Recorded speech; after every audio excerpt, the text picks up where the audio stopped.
পটুয়াখালী সদর উপজেলার বদরপুর ইউনিয়নের শিহিয়ালী গ্রামে ঘটেছে আত্মীয়ের হাতেই জমি দখলের চাঞ্চল্যকর প্রতারণা ও জালিয়াতির ঘটনা। অভিযোগ উঠেছে, নিজের আপন মেয়ের জামাই ও নাতি কৌশলে এক প্রবীণ ব্যক্তির জমির দলিলে জাল স্বাক্ষর নিয়ে দলিল সম্পাদন করেছেন। পটুয়াখালী প্রতিনিধি মোহাম্মদ নাসিরুদ্দিনের প্রতিবেদনে বিস্তারিত।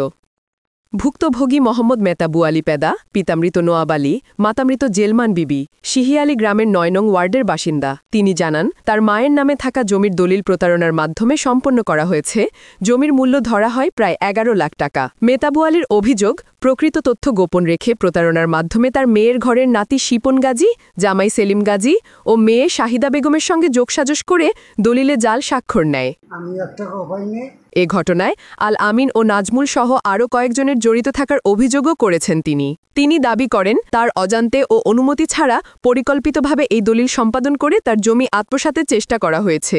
এ বিষয়ে তিনি শীঘ্রই থানায় লিখিত অভিযোগ দাখিল করবেন এবং আদালতের দ্বারস্থ হবেন বলেও জানিয়েছেন। ঘটনাটি এলাকায় ব্যাপক চাঞ্চল্যের সৃষ্টি করেছে।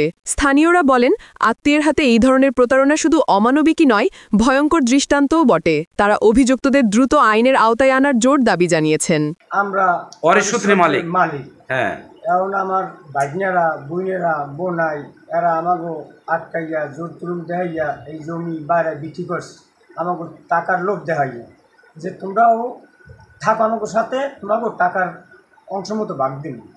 এখন দলিল হারা নেওয়ার পর আমগো লড়াইয়া টাকা চামু দূরের কথা, কিন্তু আমগো এখন মাইরে লড়ানের হুমকি দিয়া এখন আমগো জানের লইয়াও টানাটানি টাকা চামু দূরের কথা। আমগো সূক্ষ্ম বিচার চাই যেন আমগো যেন বাঁচতে পারি আর আমরা যেন টাকাটাও পাইতে পারি।